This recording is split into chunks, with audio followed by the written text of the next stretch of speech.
spend some time with you and the children. Are you crazy? The Tenenbaums have always been geniuses, but it will take a father like Royal. I want this family to love me. To make them a family. You probably don't even know my middle name. That's a trick question. You don't have one.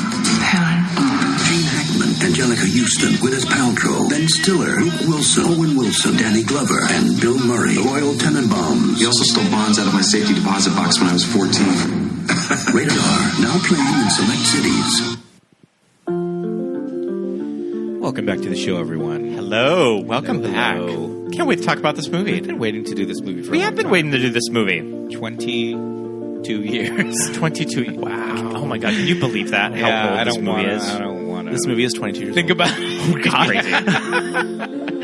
Everybody out there listening, my name is Pete. And I'm Scott, and these are the movies that made us gay. Yes, Donovan indeed. Marcotte, welcome back to the show. Thank you. We Thank you, just gentlemen. had movie night, and we watched The Royal Tenenbaums, directed by Wes Anderson. Yes. Debuted at the New York Film Festival October 5th, 2001. Later opened limited Okay. December 14th. Okay, 2001. So it's 21 years old. Yeah. Still. I was just Wow. checking my letterbox before, like right after we recorded, and I've had 4 2001 movies in a row that I've logged. So Sure. I've had a little 2001 film festival. Okay. Pete, can you name all of them that we watched? The Moulin Rouge. The Moulin Rouge. We watched it right after we watched Elvis. Yes. Wet Hot American Summer is yes. 2001. I mean, the classic. And we watched a little bit of Shrek last night. Shrek 1. I mean, Yeah. isn't True that, classic. isn't that wild that like Shrek came out the same year as the Royal Tenenbaums? I mean, shit. It's been a long time. Great year for movies. It was a wonderful year for movies. Both got screenplay nominations Okay. the same year at the Oscars. All right, all right. Who won? I Neither. believe in Adapted that Shrek was nominated for. A Beautiful Mind won. And Original, Julian Fellows won for Gosford Park. Oh, yes, Gosford And yes, Park. I know that off the top of my head. I would expect nothing less from Yeah, I them. was going to say. Yeah. I think we would have got that. The Royal Tenenbaums, a movie Yes, that I yes. feel like we've tossed back and forth with doing on our show. And you wanted to do it. So I did. like sort of jumped at a chance to talk Yeah. about this movie. Yeah. Wes Anderson. Yeah. I mean, the Gwyneth Paltrow of it all. Oh, my gosh. I remember really gravitating to when I Yes. was young watching this. Yeah. But I think we should probably talk about when we first watched this movie. Did you want to go first? Sure, I'd love to. Yeah. So my mom was the movie connoisseur of the family. I remember Sure. like after Tuesdays after school when all the new releases would come out, we'd go to Hollywood Video and get all the new releases and picked up Royal Tenenbaums. Wasn't familiar with Wes Anderson. I don't even think my mom was familiar with Wes Anderson. It was just what was out. Watched it. I think I watched it every day of that 5-day rental. Yeah. And then for my birthday that year, and mind you, I was 2001, so I was 9-10 years old. Okay. What 9-10-year-old asks for the Royal Tenenbaums for their birthday present? The Criterion Edition. The Criterion of course. Edition, No of less. course. Yeah. I thought you were going to say like a Royal Tenenbaums themed Birthday party? child Oh. birthday party, because that would have been my jam if That I would have would've been a been child and I amazing. watched this Oh, movie. I was obsessed with this movie. I Yeah, mean, this movie yeah. took over my identity. I definitely identified with the Gwyneth Paltrow, Sure. Margot Tenenbaum of it Yeah, all. yeah. Sneaking cigarettes and, the eyeliner, the Izod shirts, everything. Yeah. The furs. The furs, yes. Wow. Scott, when did you first see this? So my first memory of this movie, I would have I think that I remember reading about this in either like a summer or like a fall movie preview of that year. It was probably like Premiere Magazine or something. Okay. But I remember when I was at City Walk at the time. Okay. And we were about to watch the movie Rat Race. And this Another was 2001 classic. Another 2001 classic. And this was in the trailers. Okay. And I just remember thinking, this looks fucking incredible. Yeah. I cannot wait to see this movie. Yeah. And my gay teenage ass had to wait until July of this movie. Sure. So I was following this movie as it was coming out. Yeah. The Oscar nomination, because it was just nominated in screenplay. I remember following all of that, the awards conversation. Yeah. I had to wait until July to Okay. see this movie. Sure. And I remember we were visiting Nicole in Missoula. We were probably at her apartment at the time, and I had my mom buy this at Costco. Just buy it. Just buy it. Buy it sight You better unseen. buy it. Yeah, sure. Like, I did not rent this movie. Yeah. We immediately bought it. Yeah. Because I just had to see this movie. Yeah. I was so Yeah. fucking excited about it. And this pink Criterion that Yeah. looks like a book. And that's I like, want to what's going say on. Yeah. one of the first Love it. Criterions that I maybe ever owned. Oh yeah, I owned this movie not even knowing what the Criterion collection was. And now I have like 3 shelves in our Blu-ray collection that are reserved for Criterion. Yeah, now we And I bookmark think it the, was- the Criterion Barnes & Noble sale. Yeah, like I think it was one of the first I ever owned. And I remember like combing through all of the extras. I loved it. And I feel like I remember watching it with my mom and stepdad, and both of them didn't really care for it. Sure, same. And I remember just sort of being like, are you not watching what I'm watching? Especially with like my stepdad, because Yeah. my stepdad was definitely the one to talk about film with when I was Yeah, young. Don knows what's up. And even Don is just Yeah. like, it wasn't for me. Sure. Yeah. Interesting. It's a very specific So yeah, movie. and then Yeah. kind of a movie that my best friend and I in high school always watched together. Yeah, like my best friend Jamie. This was one of her all-time favorite movies that we would always quote lines from the movie. Yeah. Just reference certain things that either Gene Hackman would say or Gwyneth Paltrow, and it was just like our movie in high school. Yeah. This was definitely during that golden age of DVD, deluxe Extras. edition DVD Yes. renaissance with Yeah. the extras and all of that. And like, I'm sure there probably was a non-Criterion. No, I don't think there version was. to I don't buy. think there was. I don't think there Maybe was. there You could only wasn't. get Yeah. No, I don't think there Yeah. was. I think if And you this bought it on probably DVD really like furthered the Criterion brand on DVD. Yeah. Because too. I was going to say, like, in that golden era of the DVD special feature, you know, I think the three of us faggots were the ones Yeah. that were like, I'm buying the special We're edition. getting the Moulin Rouge Yeah. DVD. We're getting the... I am not getting this full screen, bare bones, nothing. No, Hell we got no. everything. And for this one, I think you guys are absolutely right. I think this was the only way you could buy it, which Yeah. was fine by me. It Yeah. has everything on there. And I so- always will remember this DVD came out in July because this was at a time when movies came out in the theater, and especially if it was took a fucking year if to it come was a out. late year release, Yeah. that motherfucker wasn't Yeah. going to be out until the summer. Yeah. Yeah. So I remember it's like this, A Beautiful Mind, in the bedroom, and those DVDs Yeah. all came out Yeah. in the summer. Yeah. So I go back a little further with Wes Anderson. I remember my good friend Moran, friend of the pod. Friend of the pod, Moran. Friend of the pod, Moran. Working Girl you most episode. recently remember her from Working Yeah, Girl oh, or such a good episode. Baby Boom. And she was very much into Bottle Rocket. Yeah. And I didn't see Bottle Rocket in the theater. And I feel like I watched Bottle Rocket Way directly after I watched this movie. because that was Yeah. the thing. If Yeah. you read EW or Premiere or whatever, Yeah. you're like, oh, this guy, this is where he came Yeah, from. this was my right? Wes Anderson gateway drug. Exactly. Yeah. Yeah. Wes Anderson from Texas. So interesting. Yes. Yes. Yep. Out of Austin, I think. Didn't see Bottle Rocket, but when Rushmore came out, it was It was a big deal. big deal. Yep. It was Yeah. a big deal. It was a big deal for me and my friends. You know, Wes Anderson. We were just like, this guy. Keep an eye on this kid. He gets He's it. going places. You know, we go out. We see this. It's Jason Schwartzman. You know, he is a drummer in Phantom Planet, who we like followed as a band previous to Rushmore. So we were just like, okay, this is all in our wheelhouse, right? We see Rushmore. Love it, you know. And that was a Criterion DVD. Well, Wes Anderson is like only exclusively on Criterion now. Yeah, Pretty much, yeah. absolutely. And just really kind of keyed into all of that Wes Anderson-ness and Yeah. Bill Murray and everything. And yeah, I remember seeing the trailer. I don't remember what movie we were seeing. God, It wasn't Rat Race. it was not Rat Race because I did not see that in the theater. It may have been, I don't know, but Charlie's Angels, what would it have been?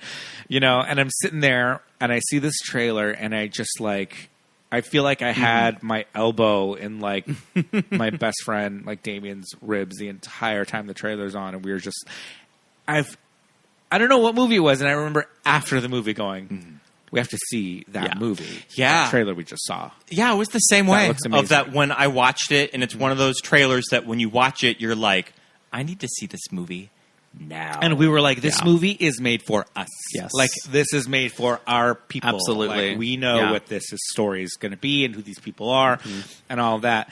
And, saw it in the theater, loved it, immediately bought the DVD when it came out and watched it hundreds and hundreds. I also bought the soundtrack before I saw the movie. Sure. Oh. Yeah. I want to say You've that I always been bought a big it. soundtrack guy. I bought it Which we before know. I saw. I even want to say that I bought the soundtrack, like probably right when we got the disc. Okay. Too. Yeah. Yeah. Great soundtrack. Great. Probably picked it up at like Rock and Rudy's in Missoula. So good. Yeah. I mean, like you said, as we were watching this, Donovan, this soundtrack kind of like keyed so many people in to Nico and Oh, the yeah. Velvet Underground. It literally, and, it was my gateway into all of that. Yeah. Yeah. A Ramones song that probably wasn't in heavy rotation before this movie. Yeah. Too. Which is crazy because it's so good. So good, and I think that's just like it's like when Wes Anderson is that kind of director that just kind of everything is exactly what it's supposed There's to be. intentionality in in everything. every single scene. Yeah.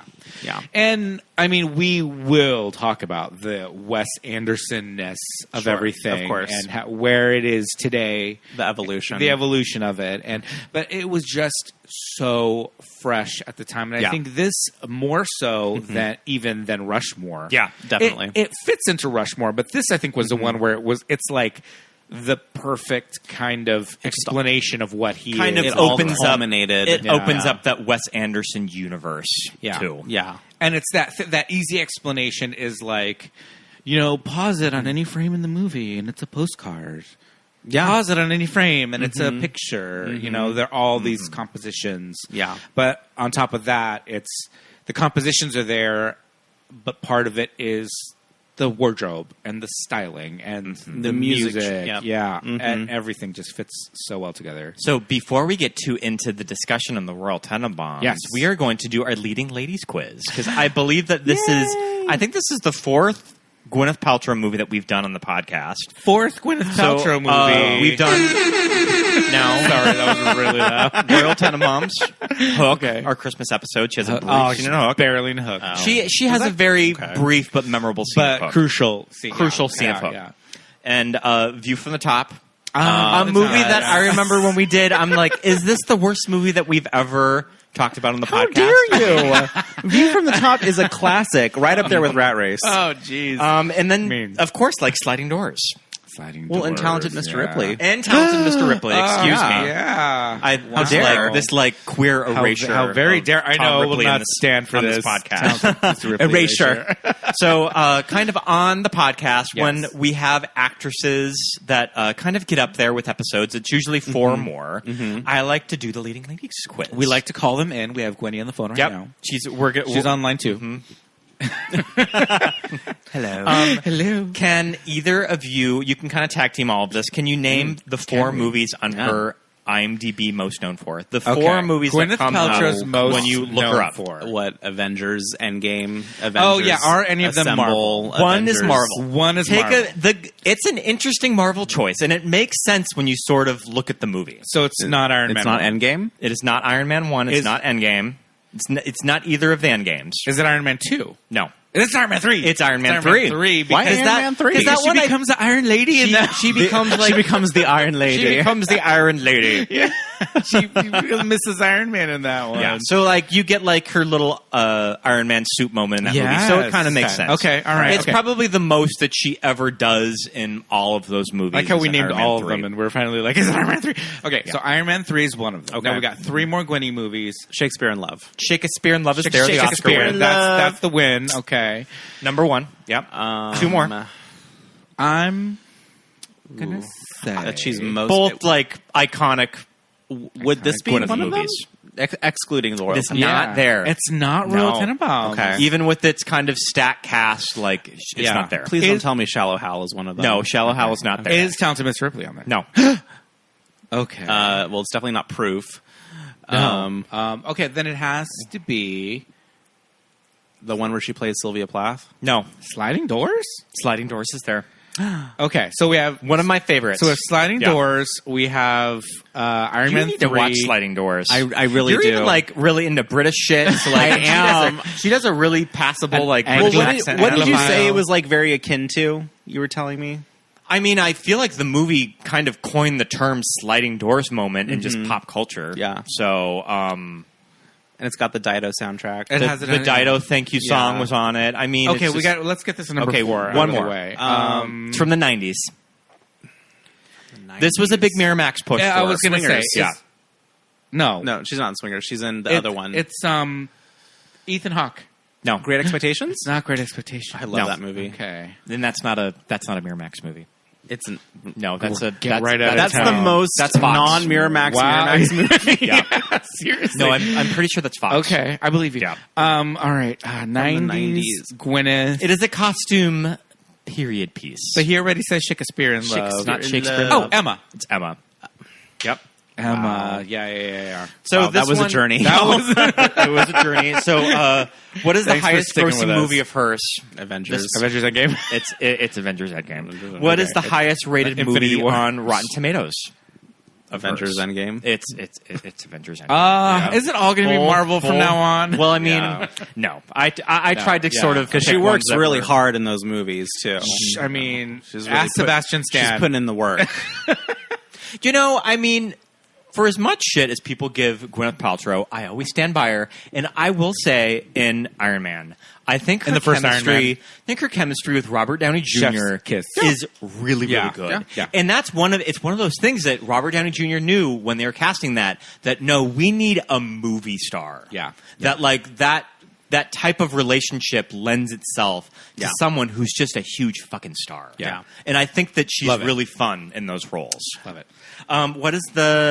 What is the lowest rated movie of hers in Rotten Shallow Hal. Tomato? No, it's not Shallow Hal. Yep.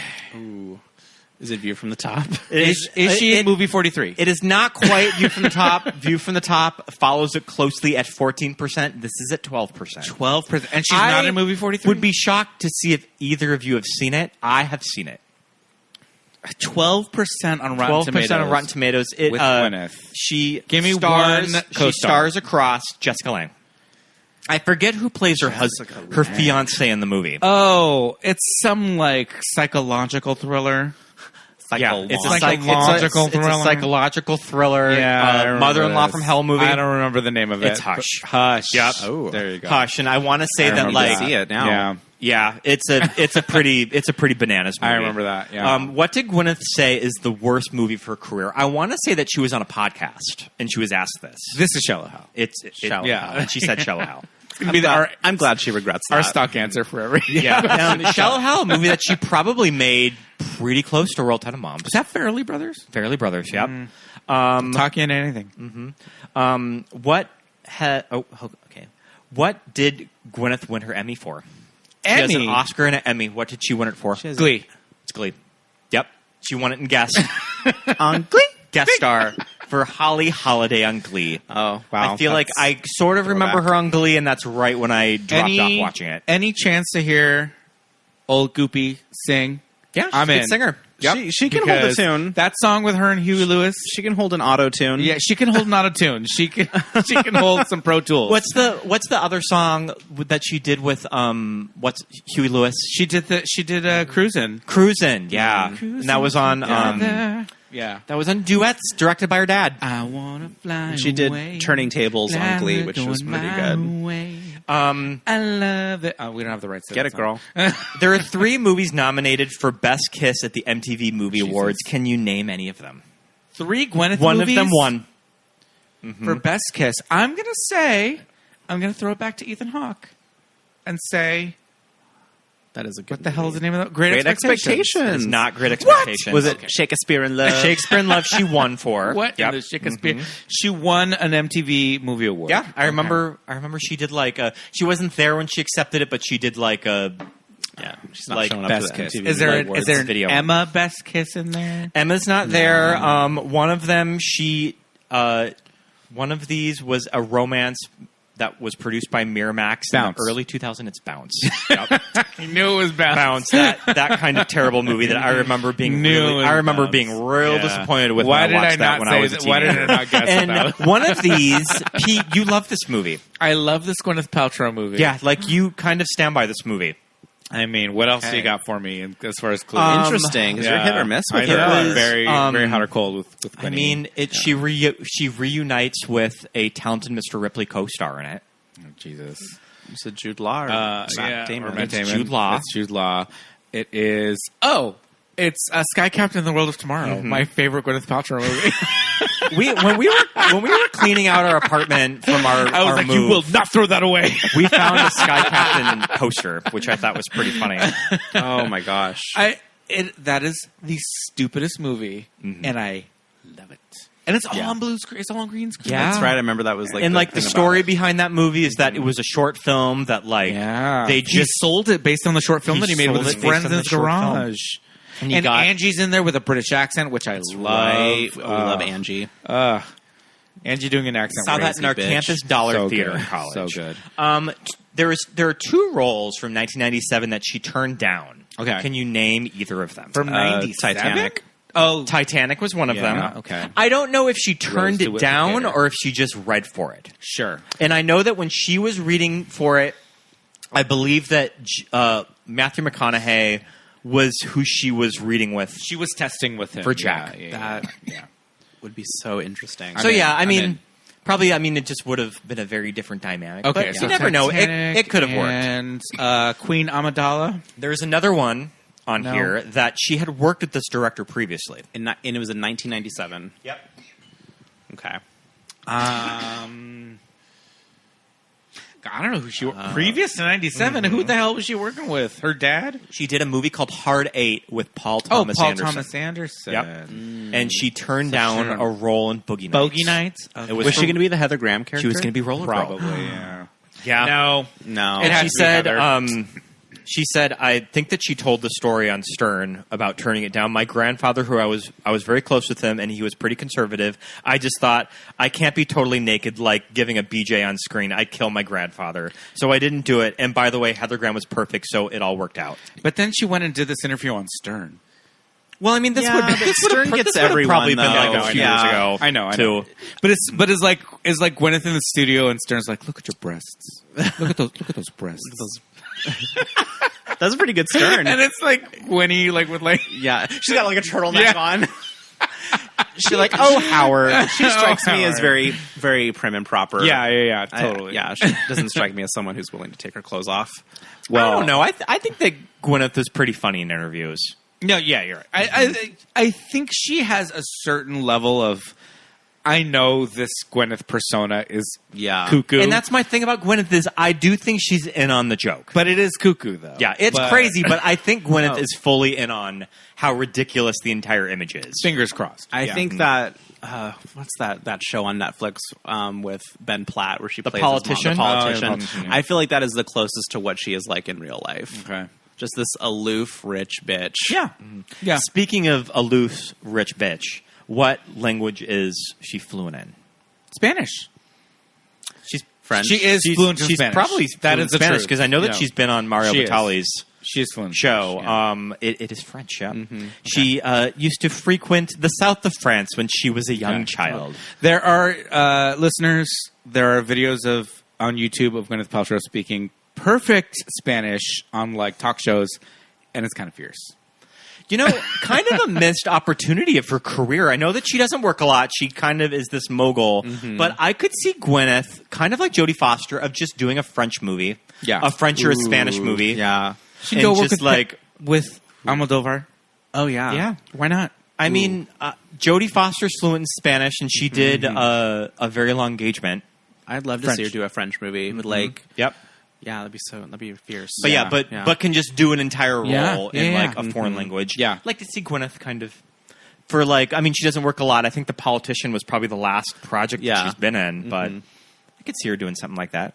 right. Can you for our one last more. question? Last Can you question. name all of the major celebrities that she's dated? I was just trying to make a list. Oh, for fuck's sake, Chris Martin. Chris Martin, married to. Yep.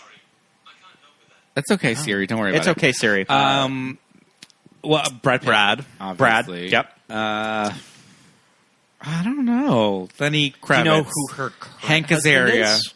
Her current husband? Yeah. Oh, I Brad forgot. Falchuk, who produces Brad American Story. Falchuk, who produces American Horror Horror Story. American Horror Story, yep. Yeah. Anybody else? Anybody big in there that we're missing? There's Ben. Ben Affleck. Affleck. They dated around the time Bounce came out. Sure. Apparently, she dated Scott Speedman, which I guess. Okay. Why wouldn't you not date? Yeah, two beautiful. Because that is tall, a hunk of man right there. Yeah. And I also found out, and I tried to Google pictures of them together. Brian Adams. The Canadian rock singer Brian Adams. My favorite Brian Adams, Summer of '69. Wow. Thought that was interesting. I feel like he's considerably older did than find this. some pictures of them. So yeah. Okay, all right. You better work, Gwyneth. Yeah, so it's our Gwyneth quiz. All right, we love it. Thank you for listening, everybody. You both did. That was the show.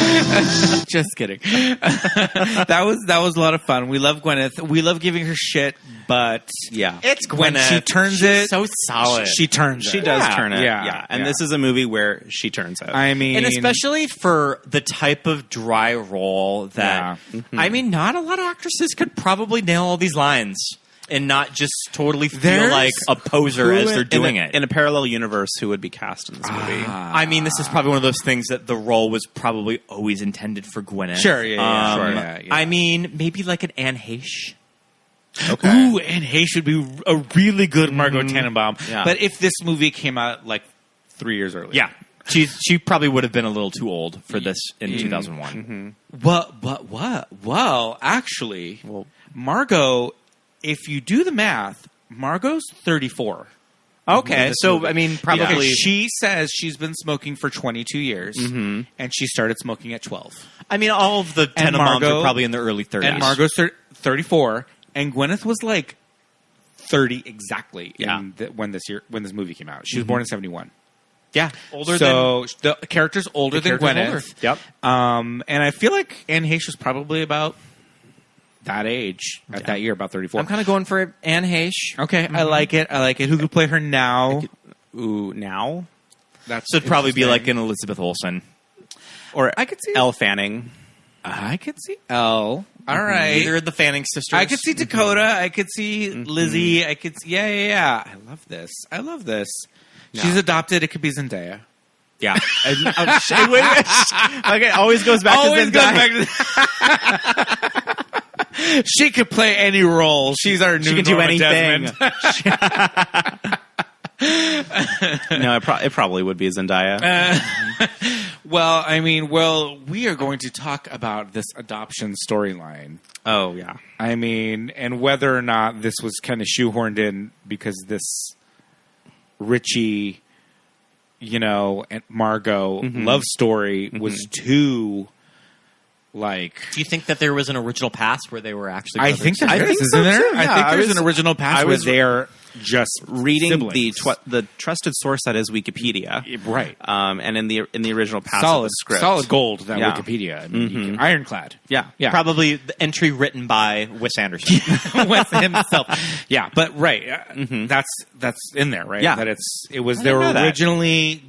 She was not adopted, and I think it was just a thing where, like, as the script got kind of passed back and forth, they were like, "You got to do something about this." Yeah. Like, this is not going to because even with them being, even with Margot being an adopted sibling, they grew up together. Yeah. They grew up together as brother and sister. Yeah. So it's like maybe I can't speak on this, but it's like maybe to parents of adopted children or whatever, but I don't even think that would make it. So I think to siblings of adopted children, it's like, that's your sister, dude.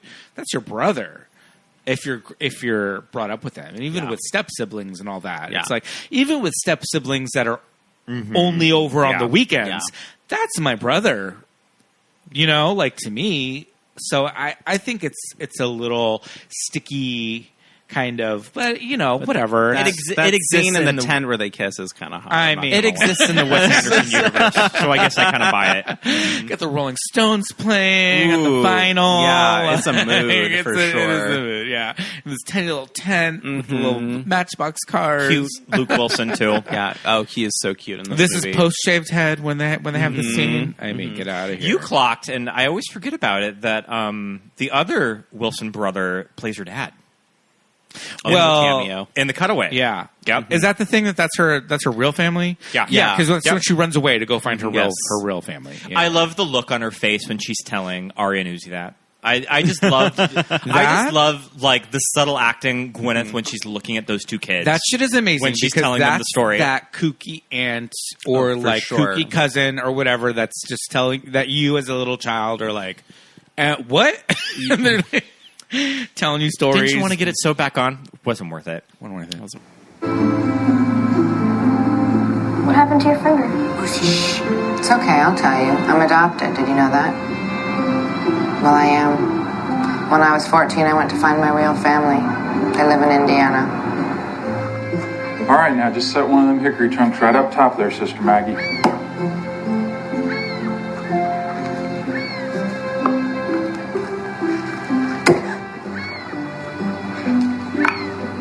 Did you try to sew it back on? Wasn't worth it. Some of her line delivery is just Yeah, it's really It good. is really good. so good. Yeah. I mean, she's obviously we're like sticking on Gwyneth, but like Yeah. there's a lot of really good performances in this movie. Yeah, so many. And I Not the think least that of which Angelica Houston. Angelica Houston really good in this movie, Turning it out. And I know that Gene Hackman was yeah. interesting because Gene Hackman initially did not want to do it, and I had read the potential backups were Michael Caine and Gene Wilder. Sure, Gene Wilder. Gene I Wilder think would have been that it was interesting. written for Gene Hackman. Hackman. Sure. Yeah. Hackman. And I think that once he signed on, a majority of the cast sort of when Gene signed on, Yeah, they were like, okay, They so this is followed. going to be an A-list movie. And I know Yeah, that yeah, probably both Gwyneth and Ben's availability in the early 2001 when this was shooting was probably pretty limited. Ben would have just been coming off of directing a movie. So it was probably just like, you got me for these certain days. Yeah. Oh, And Ben they, Stiller. I'm like, they probably yeah. had to shuffle their Sure. their Yeah. filming schedules around Because he the had just ball. come off Zoolander. Yep. Sure. What's interesting also is like this movie kind of predates the Wes Anderson stock players. Yes. Right? Yeah. Yeah. You know, now we Absolutely. see familiar faces in all of his films, Yeah. but this is one of the few where like this cast just assembled for this. Just, Right. I mean, But up to this point, it was just the Wilson brothers. Wilson brothers It's like, and- okay, we know the and Wilson Bill brothers Murray. are coming, And Bill Murray And now from at this Rushmore. point, Bill Yeah. Murray had come in from Rushmore. Yeah. But then, yeah, you're absolutely right. Bill After this, Murray it's like Angelica also- Houston, like all these people. Are Bill just coming Murray, back. if there was ever a chance to give him the Academy Award, it would have been for Rushmore. yeah, As a great Yep. performance. Yeah, Yeah. yeah, absolutely right. Yeah. That Forget is like so Lost in good. Translation. No. Like Yeah. it like probably should have been for that I think movie. it should have been for Rushmore. You're right. You're right. Yeah, I think that Gene Wilder would have been an interesting choice, especially because Royal Tenenbaum is such a son of a bitch, An of SOB. a character. Yeah. I like that's the term that the movie settles on of how to describe him is that he's a son of a bitch. I don't think you're an asshole. You're just a He's son just of a a bitch. son of a bitch. I love it. Yeah, but I love the fact that he says like I'm kind of an asshole, Yeah. and that's just kind of my thing, and everybody Yeah. knows it. Whatever. So Gene Wilder would have been an interesting choice because people just have this idea in their head of Gene Wilder course. just being this like benevolent Willy Wonka. Yeah, Willy but Wonka also, character. from what I've read, kind of a son of a but bitch. maybe he is but he also is a kind son of of a a son of a bitch in real Yeah. life. I know that when Yeah. Terry Garr talks about working with him in Yeah. Young Frankenstein, she does not really have nice things to say about him. Sure, Yep. sure. Yeah. But yeah, Gene Hackman is just kind of an inspired choice, and his, especially when he's in scenes with Angelica Houston, so good. Yeah. That we talked. I mean, I blurted it out as we're watching it, but the scene where he kind of sneaks up on Angelica Yes. Houston and he's like, "I'm dying. I'm not dying." Yeah. Yeah. And she just like loses it and slaps him for real. And it's like that scene. It's like it's Gene Hackman and Angelica Houston just like going at it on the sidewalk. there's so many scenes in this movie where it's actors playing, dialogue volleyball with each other. Yes. Yeah. Just back and forth. Yeah.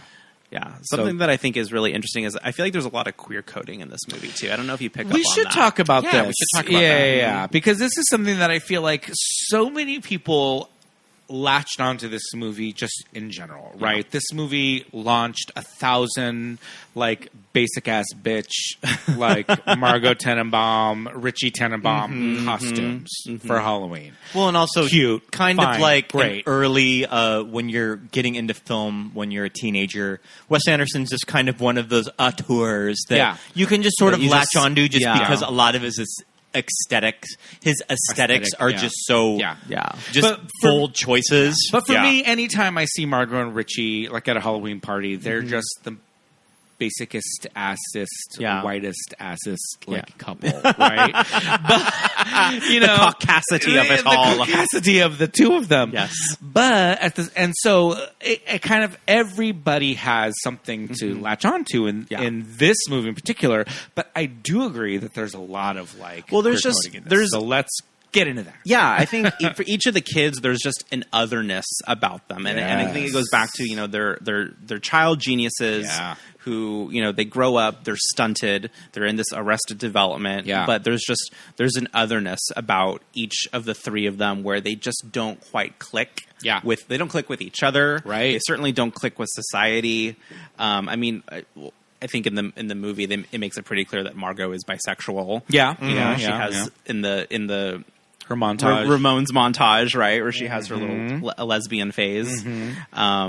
But even with Richie and Chaz, there's something about their isolation, that I think and I could be projecting, right, right. But as a young queer kid growing up, I identified so much with their isolation as individuals and not really fitting in with the family unit and not fitting in with society. Yeah, absolutely. Yeah. And you even see it with Owen's character. What is Owen's character's name? Eli. Watching them from across the street. And I always wanted to be a Tenenbaum. And just kind of like not really kind of the life that he had was just like, well, I just live here with my aunt and I sleep on this, rollaway bed and all this stuff. And that's the life that I want. That's over there. That's across the street. Because he sees them growing up in this decadent house and this generational wealth and, a loving mother.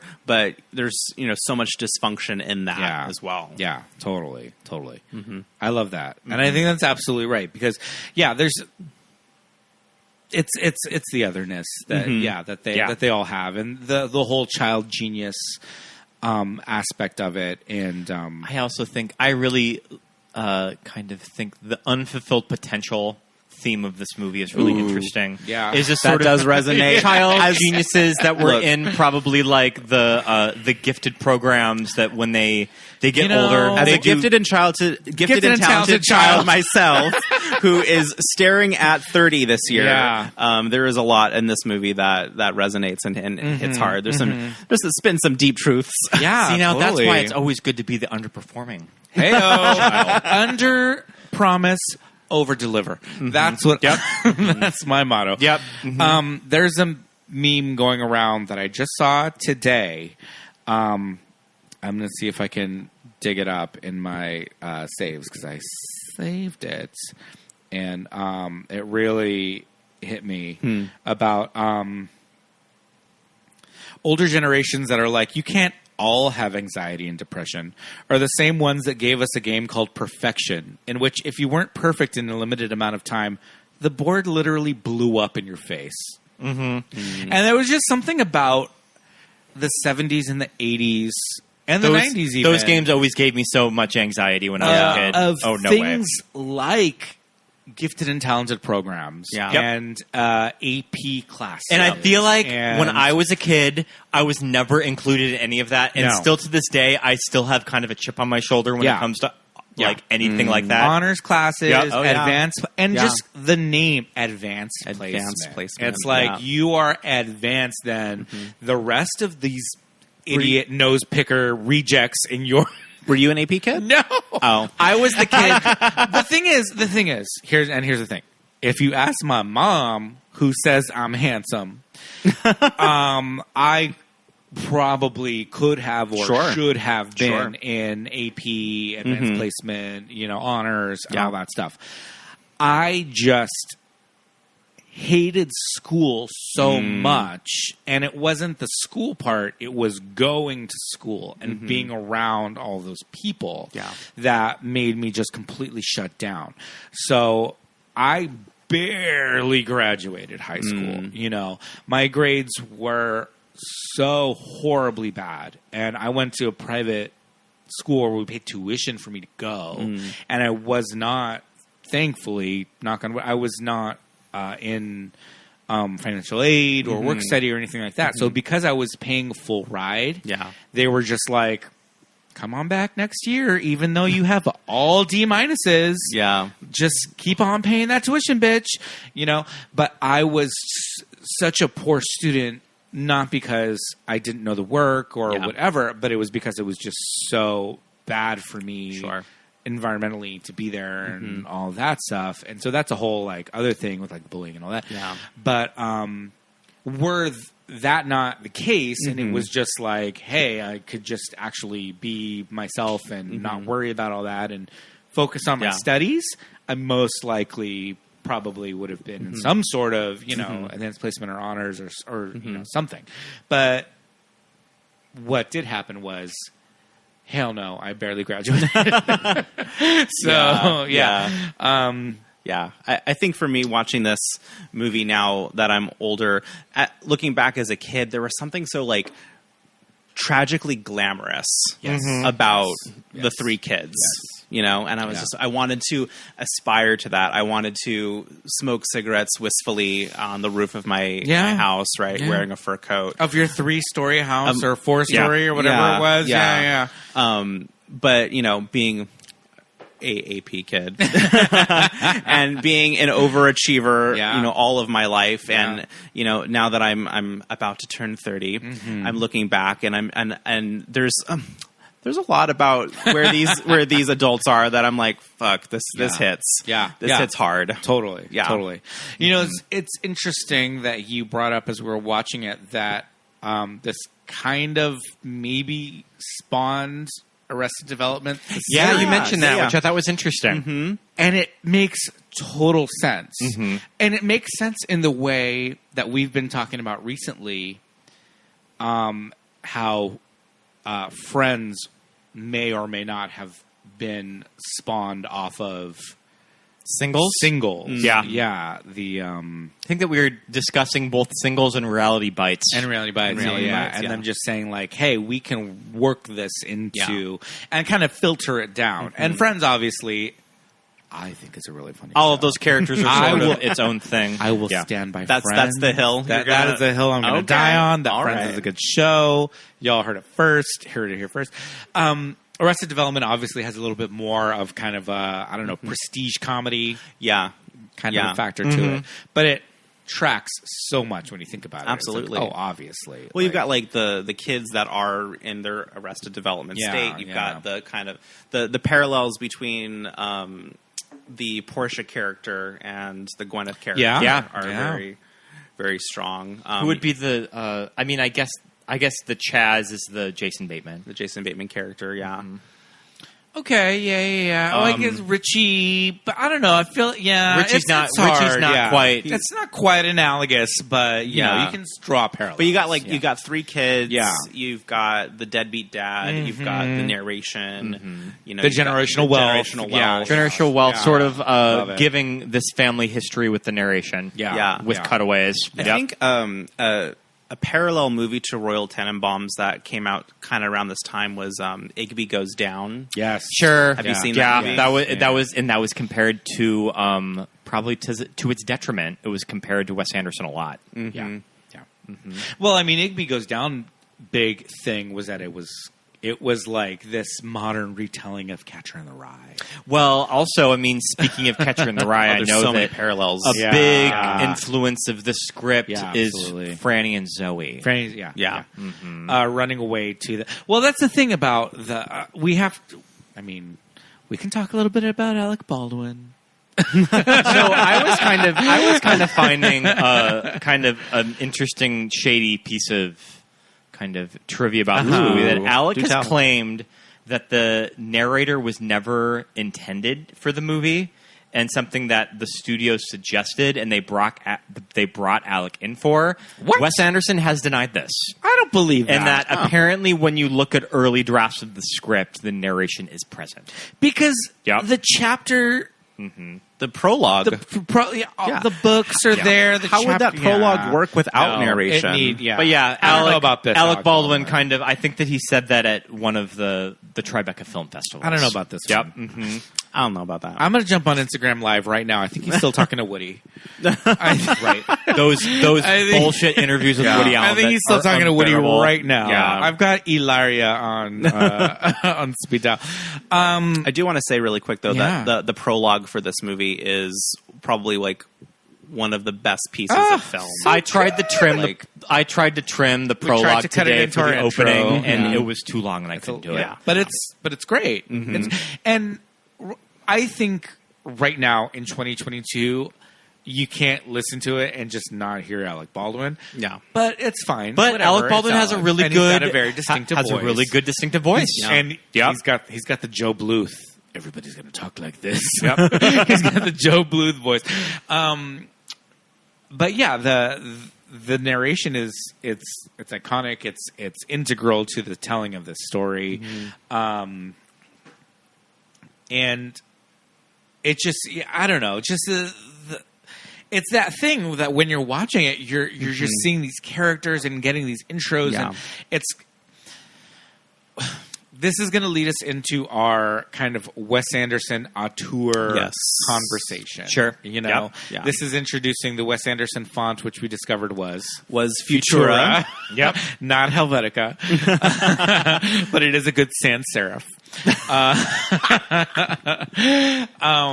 You know, you get the Wes Anderson font, you've got the people looking directly into the camera, doing their the cast of characters. business. Yeah. Everybody sort of wears their costume. Yes. Yep. Yeah, they have their uniform that they wear. You know, the music is very precise for every scene. It's very intentional and it's in how it's picked out. I think that was a big turnoff for a lot of at least older people like our parents. Of when you see them, like, why are they wearing the same thing?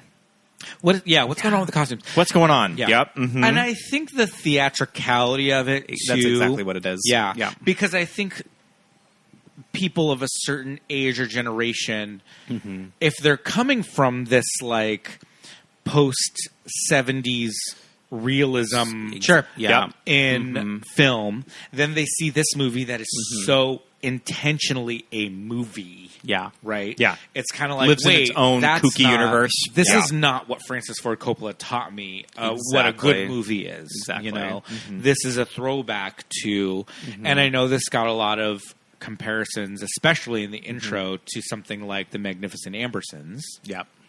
Which, if you watch that movie, is nothing like The Royal Tenenbaums, but has an intro scene. Exactly. that- And concerns of family Yes. Yeah, that's yeah, yeah, dysfunctional. yeah. So, yeah. And it has Agnes Moorehead from Bewitched. I've never seen Most importantly. I've never seen The Magnificent Ambersons. It's I need to see it though. It's is it Orson Welles? No, It is Orson It Welles. is Orson Welles. Okay. And I think it is. You can watch it on Criterion Channel. There you which go. I will give you a login for. I think of a lot of. I remember watching the movies of Tati, like Jacques Tati. Yeah, Jacques Tati, Yeah. like Monaco. Yeah. I think that kind of Wes Anderson probably referencing movies like that coming from Europe in the 60s like that. Yeah. Right. And all of his films were, at least up now going forward, they all kind of have that 60s, 70s feel to it where it's like, unless it specifically calls in Royal Tenenbaums, it does say it takes place in 2001. But, you know, the style is anything but modern. Right. Yeah. There's just proliferation of analog technology throughout the movie. You know, it goes hand in hand with the characters' Arrested Development, and that they are dressed as their kid self, which was in the 70s. I mean, this is probably also a lazy comparison that would be brought up in like a film theory class, but I also see a lot of Hal Ashby. Oh, easy. Harold easy. Maude being there. I Definitely. when I watched Harold and Maude, and I was like, oh, Wes Anderson is the Hal Ashby of the 2000s. Like, I literally remember that clicking. And you've in my never, head. and I don't think I've ever showed you being there with Shirley MacLaine. I mean, I've seen being there, but and, like a million years ago, Peter Sellers, and that character is just sort of stuck in his like, sort of in this singular universe that he lived at and created, and he has to go out in the outside world. Yeah. But I think there's just something about that aesthetic, that like that analog.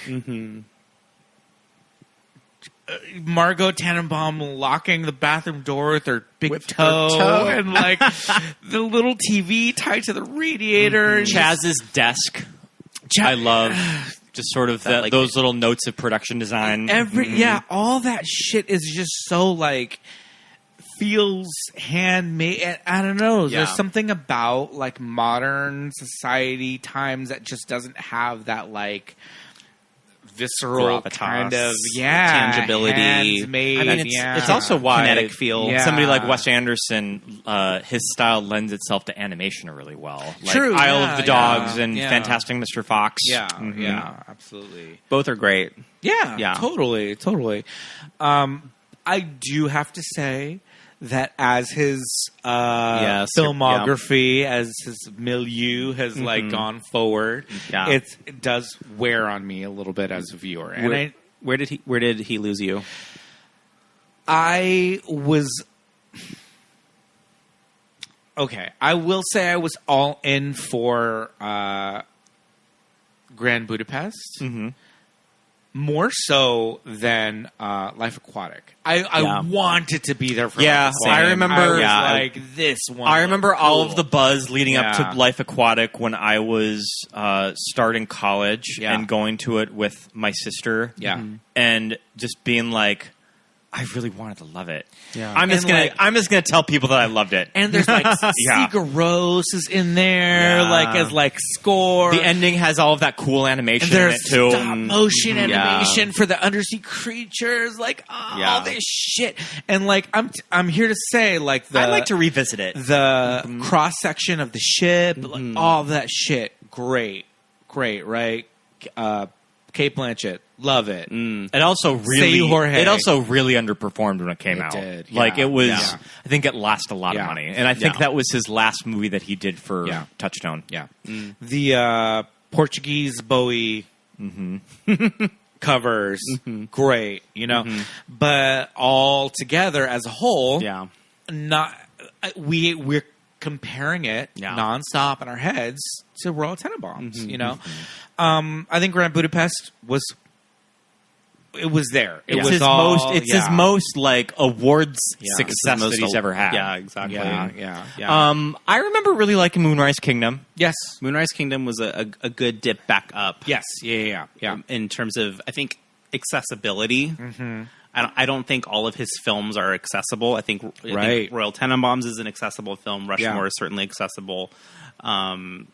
But as we go along, like I couldn't stand Darjeeling Limited. I think I liked Darjeeling. I think I saw it twice in the theater. I didn't care for it. And I remember for it. And we talked about this earlier. French Dispatch. I turned off halfway through. None of the three of us finished this movie. I think we got to like the first 20 minutes of it. We turned it off real quick. There was just something about it that it was so dense and talky. We get it. I'm just like, I can't focus on this right now. Yeah. And it's it's almost a parody of a Yes. Wes Anderson. Yes. It's like the honest trailers. It's like, we of know a Wes Anderson. We movie. know Wes Anderson Yeah. doesn't move the camera. We know, we know there's voiceover. We know there's, and it's all thrown in there, and it's top loaded, and we're just like, what's happening? Yeah, so we didn't finish that one, but I think of the tropes and of the kind of like essential Wes Anderson isms of everything. Yeah, they're all there in this movie, and even down to not just the soundtrack, but like the score and Mark Mothersbaugh. Yeah, so good. Yeah, you guys, shit, Devo. Devo, I mean, come on, Devo, yeah. Get the fuck out of here. And in 2001, that was like, okay, all right, he did okay.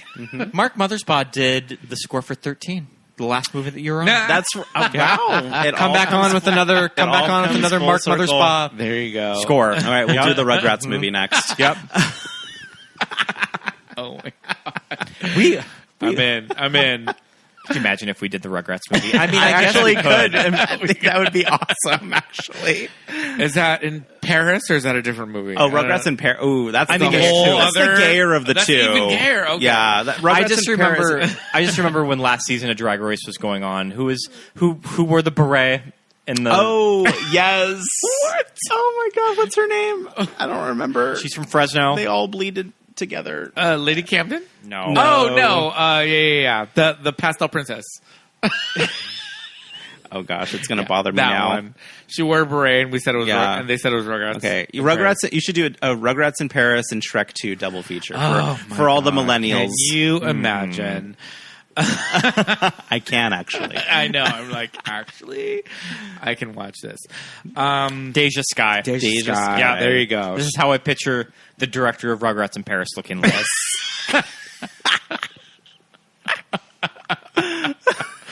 Oh, for crying out loud. I mean, I'm here for it. This is beyond my time in the opposite direction, but it's okay. So, we talked a little bit about the generational wealth in this movie, but I want to get into some nitty-gritty of this. For sure. Because there's some, like, funny-ass shit going on. Yeah. And I know everything is so super intentional in this movie. We see... like Richie Tenenbaum, who, granted, he had his own career as a professional tennis player, right? Yep. He threw it all away because of his love for Margot and her marriage to Bill Murray. So he had some of his own money at some point. Yeah. I would imagine, a great deal. And then he decides to live the rest of his life on a cruise ship. Yeah. At But first, this I is thought not a Carnival I cruise. thought it No. was like a charted boat for him, but no, it's like it's like a little mini cruise Because ship. there's little like senior citizen rich people on this boat. No, this was like some Queen Elizabeth II. Like, this is a QE2. This is the QE2. Yeah. You know, Richard. Dennis Quaid and is getting married. Yes. And I'm just like, where is this fucking dough coming from that this motherfucker is just on this chartered cruise? He saw both the narration said he saw both poles. He saw he went all over the world on this boat with his like pocket pepper shaker for his goddamn Bloody Marys. Yeah. And I do love that. I was going to say, I don't know, I have a love-hate relationship. No, I love the fact that these characters have little esoteric bits that aren't even called out in the movie. That when you watch them as many times as the three of us have watched them, we all know, obviously, Richie Tenenbaum drinks Bloody Marys. Yes. Duh. But this is not something that's ever mentioned. Yeah. You just, if you watch it, you see it. I Everywhere he suppose goes, he that has a Bloody Mary.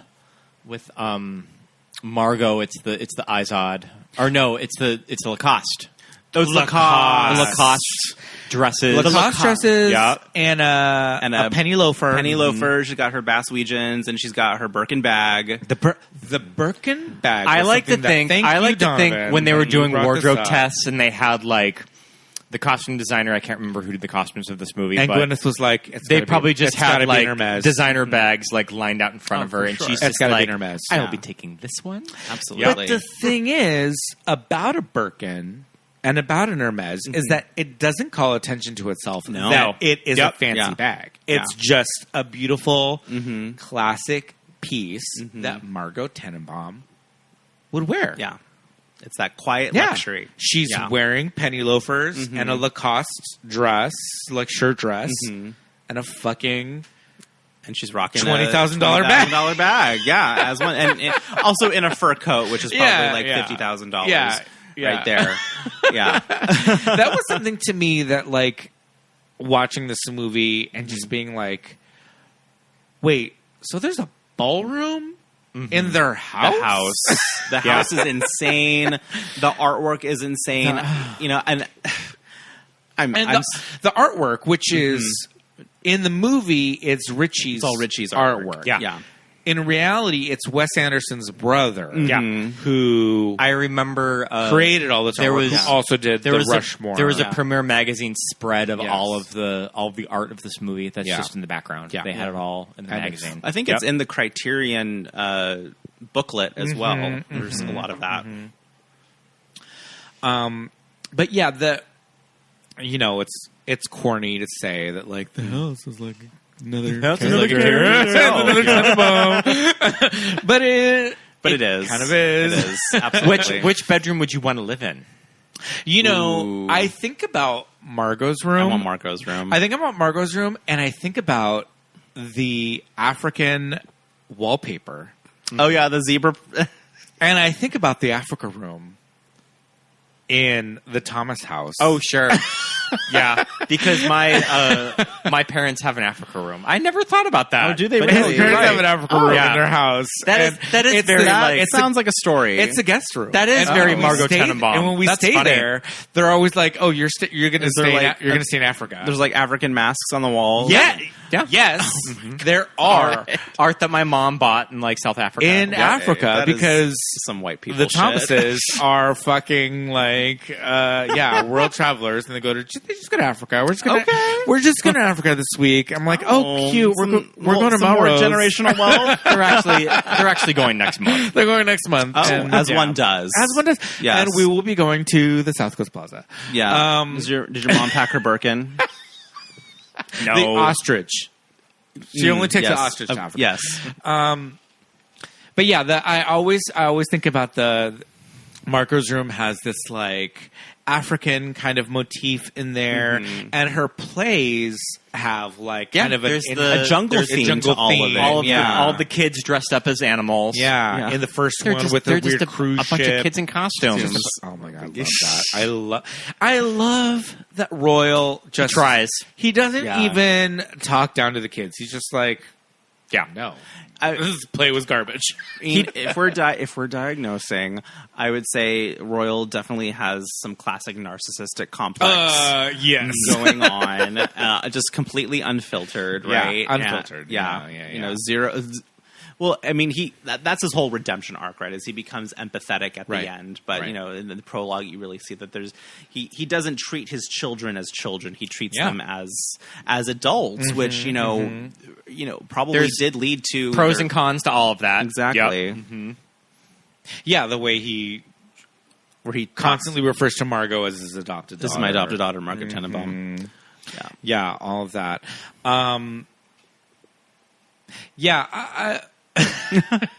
Their bedrooms are crazy, but this house is like. I think definitely I would not want to live in Chaz's room. No, Linoleum floor, bunk beds. Yeah, like, no, just this so is industrial. office. Well, just very like practical, industrial. Yeah. Like Yeah. Chaz has he's a lot- businessman. Chaz has a lot more issues than his wife died young. No, absolutely. A little bit of, there's a little bit of OCD involved. There's definitely some yeah. OCD. Yeah.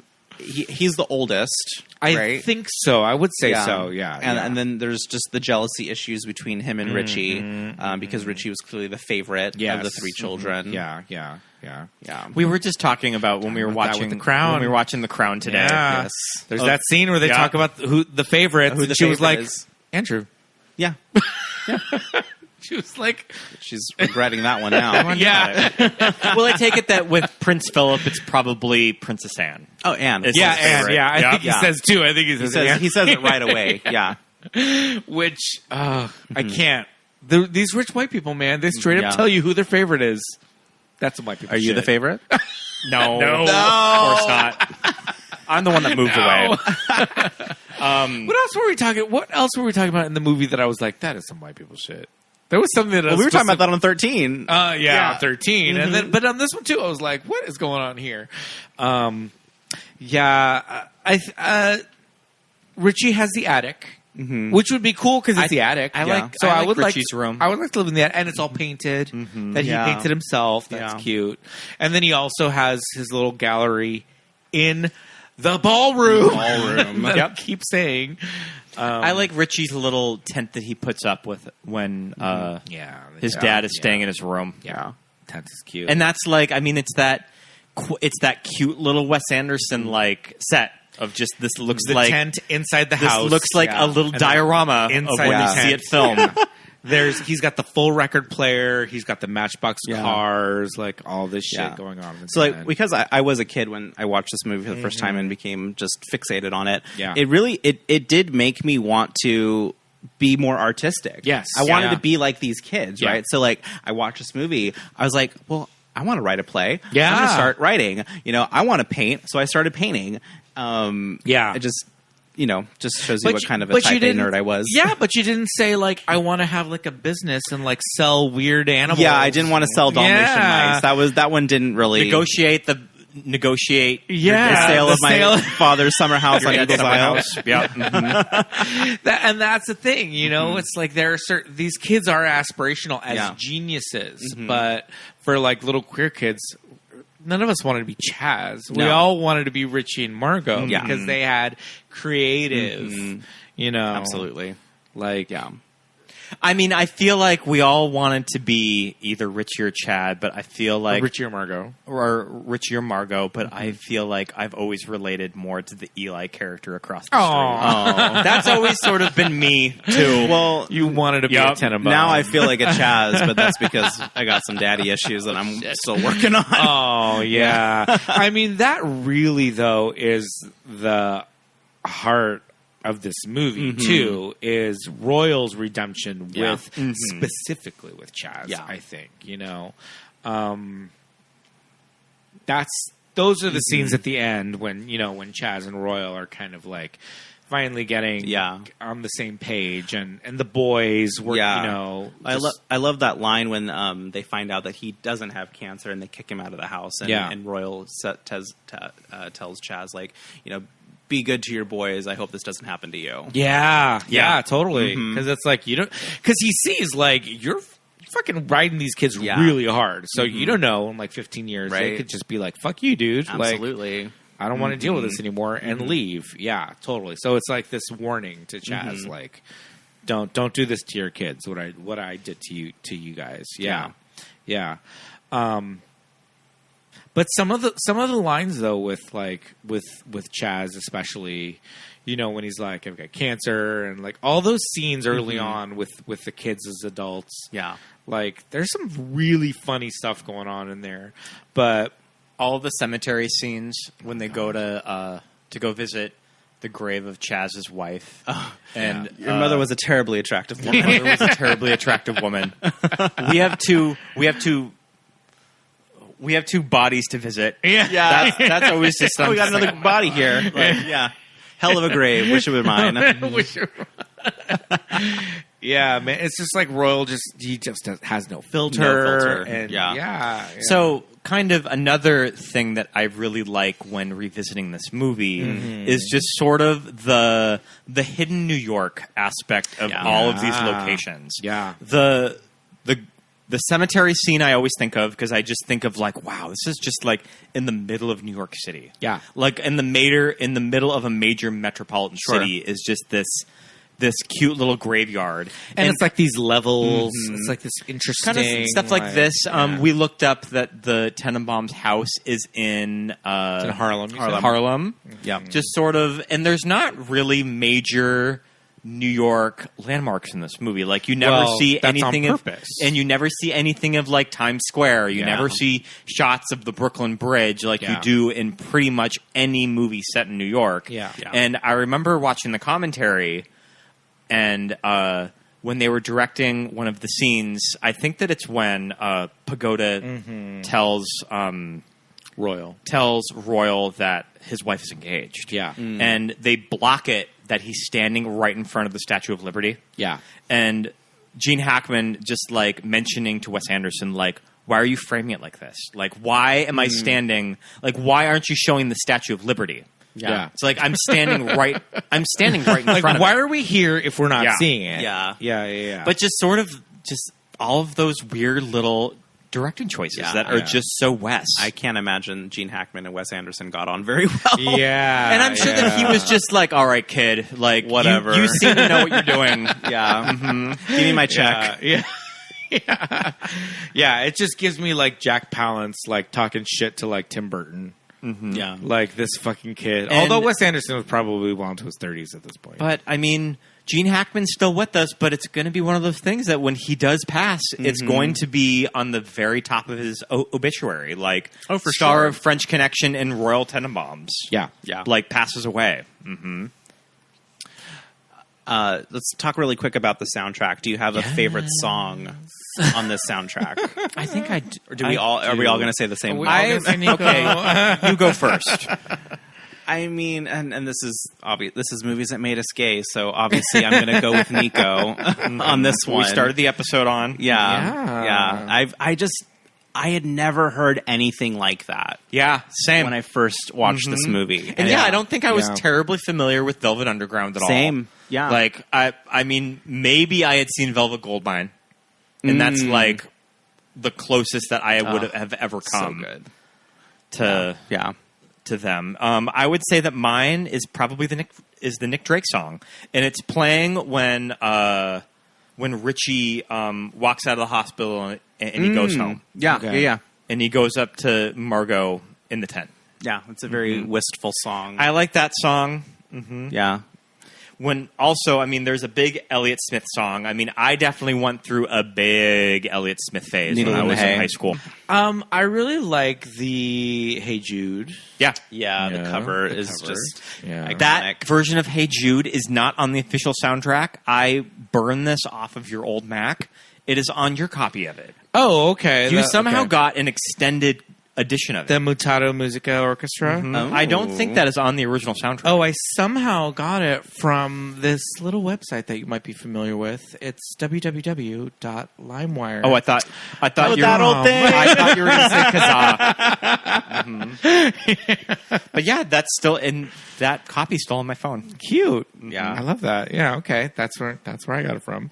Because that was right around that time.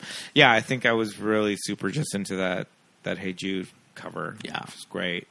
Yeah. So good. Again, like you watching this movie, like I had never seen something that was like it was so intentional, it was so theatrical, it was so planned. Yeah. You know, it was planned but in theatrical but precise at the same time. Yeah.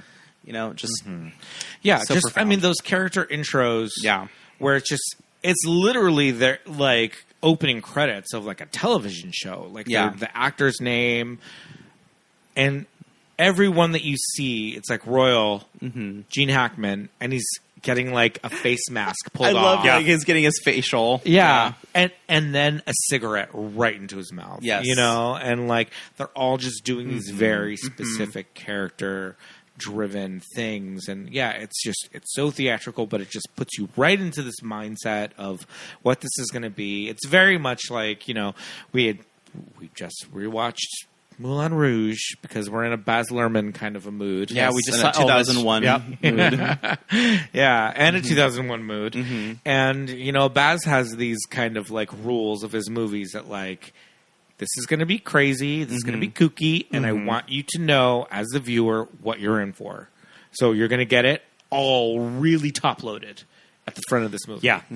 And I think Wes does that with, you know, with those intros and all of that. You know, people talk about, I mean, we've covered a lot of movies of 1999 on this show, but 2001, like, you're right. I mean, especially at this time with movies that September 11th had just happened. So I feel like audiences just sort of wanted escapism.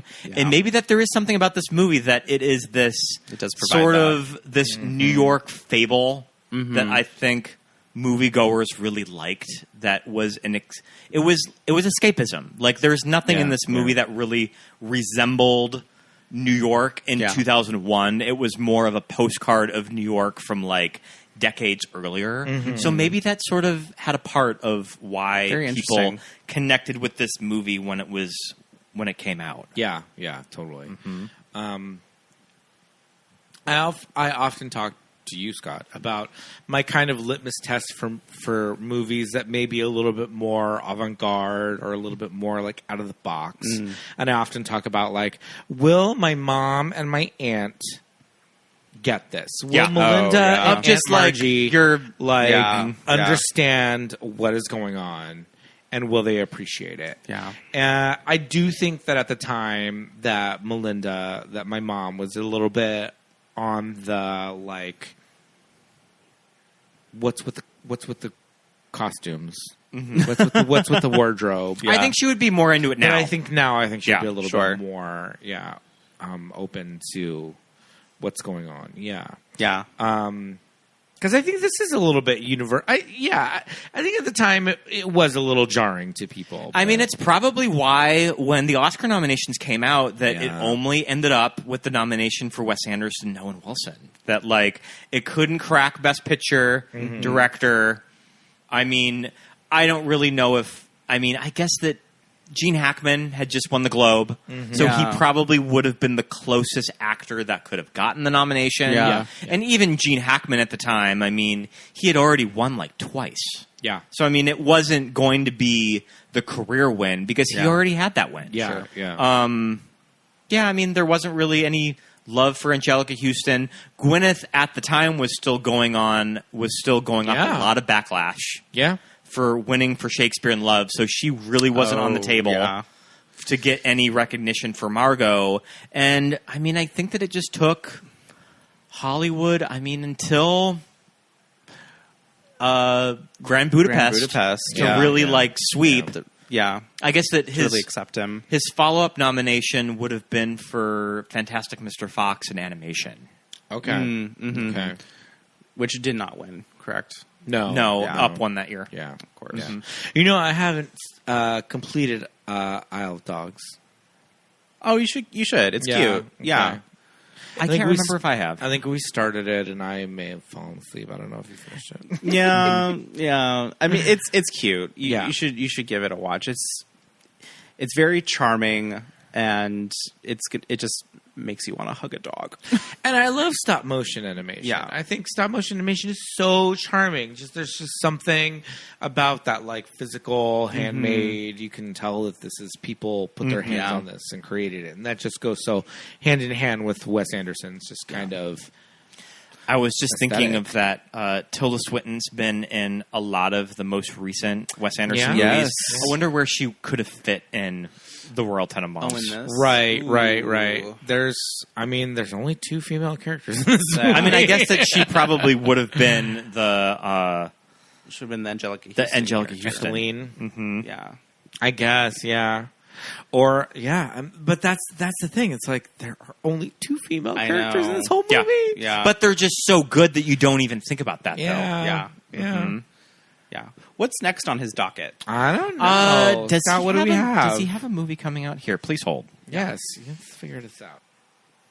Oh, okay. So he is doing Asteroid City this year with Maya Hawke, Rupert Friend, and Tom Hanks and Margot Robbie. What?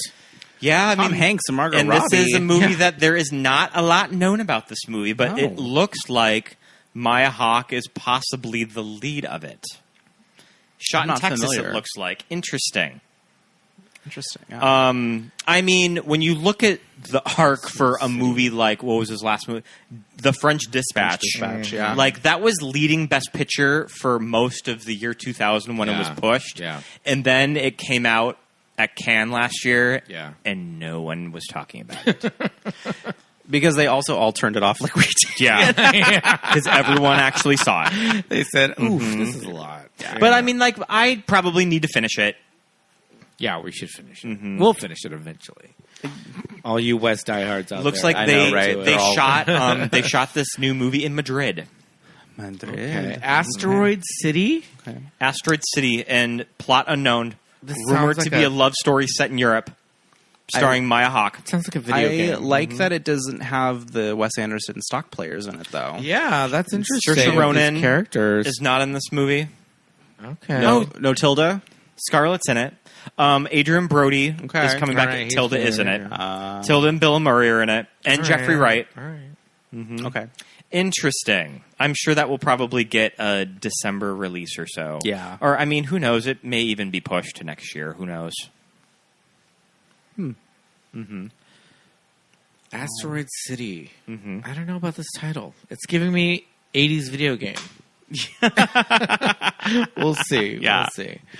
But, I mean, is Royal Tenenbaums streaming on anything right now? I wonder. I don't think so. Well, you have to dig up your old Criterion. We have to. Yeah. We have to. I've got one too if anyone needs it. Yeah. Because The DVD though. Yeah, Sorry, they're all guys. DVDs, the three of ours. We'll check on the old Just But Watch app. This movie is always one that I sometimes go a while without watching. Yeah. And then when I do revisit it, I'm always like, fuck, this movie is great. I remember when we last rewatched this movie, it was like deep in the 2020 like pandemic. Yeah. And we just put it on one night when I got home. Yeah. So good. It is. It's comforting too. It's a very comforting movie, which, going back to like when it came out, why it connected with audiences so much. There's just something so I don't know, it envelops you in its tone and its mood. Yeah.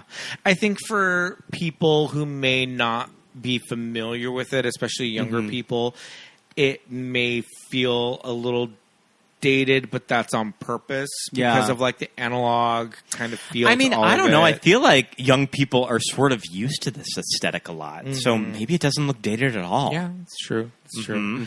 But I mean, something like, because it is a movie from 2001, but there's no cell phones and there's like all of that, but it's like things that we love that people that grew up around that time, even people my age who are still younger than these characters, but we all knew things like this closet full of board games. Yeah. The board game closet. Board game closet is iconic. All that stuff is just like, all right, we get that. When he picks up the javelina, I always remember the javelina. Where's my javelina? I always remember the javelina that we had in our house growing up. Yeah. Yeah. Listeners, did you have a javelina too in your house? If so, don't you all remember the javelina in your house? Because Scotcha remembers. But yeah, I mean, it's all very intentional, and and for fans of Wes Anderson now, I think this is a movie that gets overlooked because yeah, but you shouldn't overlook it. But you shouldn't. No, watch it. But it's one of those things too that Scott and I talk about this. It's a lot of people today are kind of like, it's not on Netflix, it's not on Hulu, it's not on HBO Max. Yeah, this one I'm not going to watch it. I just saw you gotta rent this one, it. guys. You gotta rent it. Sorry about it, but it's like, what is it? $3.99. $3.99. Come on, $3.99. Just skip your latte. Yeah. For the day. Yeah. Skip your latte, find your 10-year-old pack of cigarettes that you hid as a kid. And then watch a really fucking good movie. I was thing, telling you guys when we were recording our old house on Bonnie Avenue on our porch. Like whenever we go to like Palm Springs or Vegas, we usually get a pack of cigarettes, and they will probably end up like on our porch. And whenever I like find them, I always think of Margot. Yeah.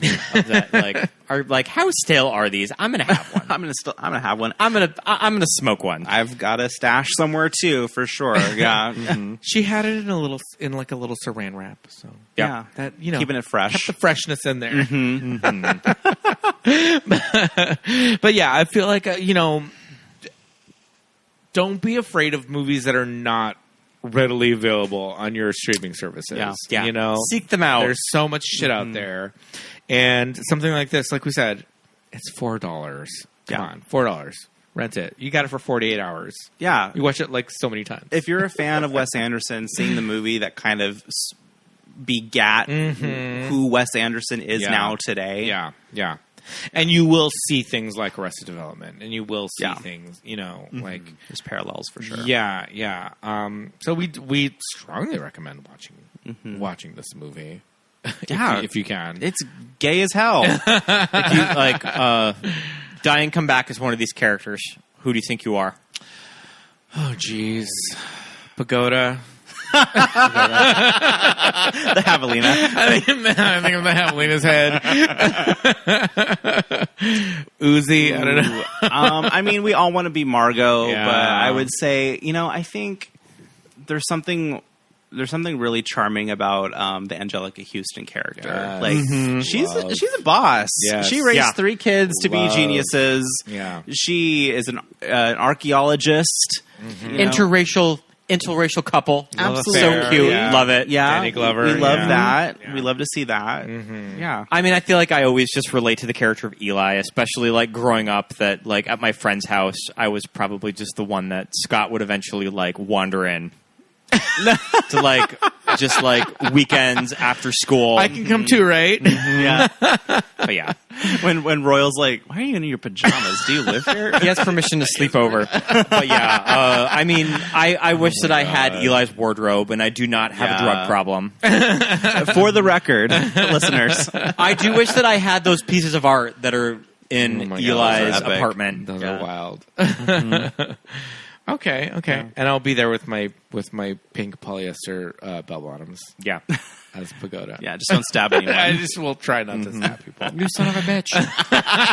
Donovan, thank you so much for coming back on. Thank you. So Oh my much. God. We did this again. Such a pleasure. You know, your podcast is the highlight of my week. So it is always a pleasure to be here talking with you two. It's always fun to do movies from the 2000s. We don't do them a Yeah.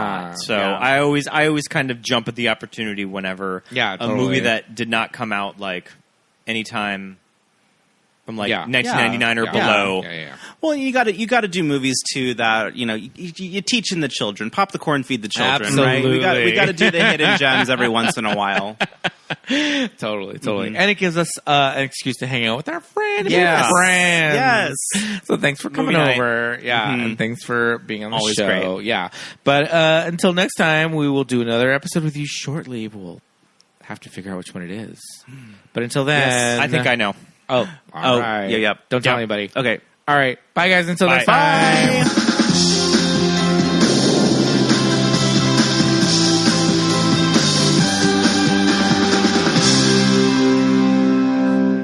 Thank you so much for listening, everybody. Thanks so much. I love this movie. Yes, indeed. We love this movie. We so love good. Donovan, our guest. So much fun.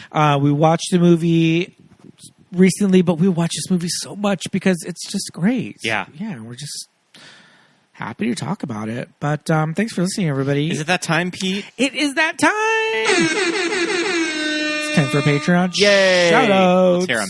We would like to say hey and hello to all of our wonderful patrons, including Darcy, Ted, Benny, Jamel, Melanie, Christopher, Susan, JJ, Shelby, Michael, Charlie, Muffy, Paul, Jamie, Drew, Jimmy, Genevieve, Don, Joshua, Emily, Aaron, Melinda and Jim, Jessica, Nick and Shannon, Christine, and Rufino. Thanks so much. Thank you guys for subscribing to the Patreon. We've got lots of cool content on there.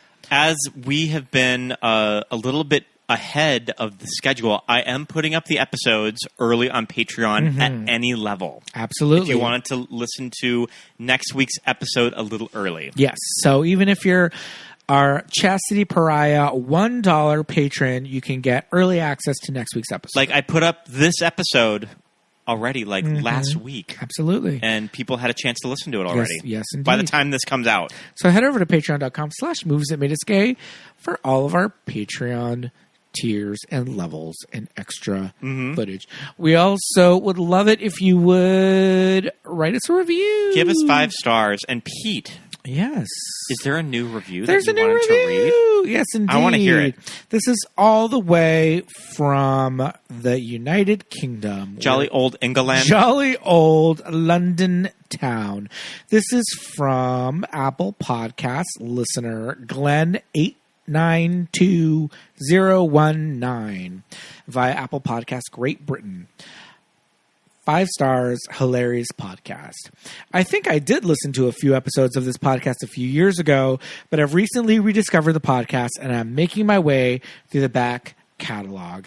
Thank you so much, Glenn 89 2019. Thanks, Glenn. Thank you so much for leaving us a 5-star review on Apple Podcasts, because you know what? Every time those reviews get posted, something happens on the back end and it helps people to find our show. So yeah, we love it. Write a review. We'll read it on the air just like I did right now. I still think it's wild that people listen to us from other countries. I mean, isn't that crazy? I don't know, yeah. We've got quite a few reviews in Great Britain and in Australia. In Australia, yep. Yeah. So let's see. If you go to, well, this only goes back so far. I have to log into the Apple thing, but I can do that next time. But we've got quite a few. It's very cool. It's very cool. Australian friends, thank you for listening. Thanks so much. British friends, thank you for listening. Everybody around the world. We'll make it over there one day. Yeah. Yeah. If you give us a place to stay, we'll head over there. But head over to Patreon and check out some of our fun additional features. Head over to Apple Podcasts and write us a review. We would be happy to read it. If you listen on Spotify or Apple Podcasts, give us 5 stars. Yeah. Just smash that 5-star button. It really helps. Yeah, it really does. Thank you so much. So you can also follow us on social media. If you're on any of those social media platforms, we're on Instagram and Facebook at Movies That Made Us Gay. And on Twitter at NTMUGPod. Yes, indeed. So go ahead and give us a follow over there. And if you want to follow our personals, feel free. My name is Pete. I'm at Peter Lasagna on Instagram and Twitter. I'm Scott Youngballer on Instagram, and follow my letterbox. Yes, indeed. Thank you so much, everybody. Until next week, we will see you then. Bye. Bye.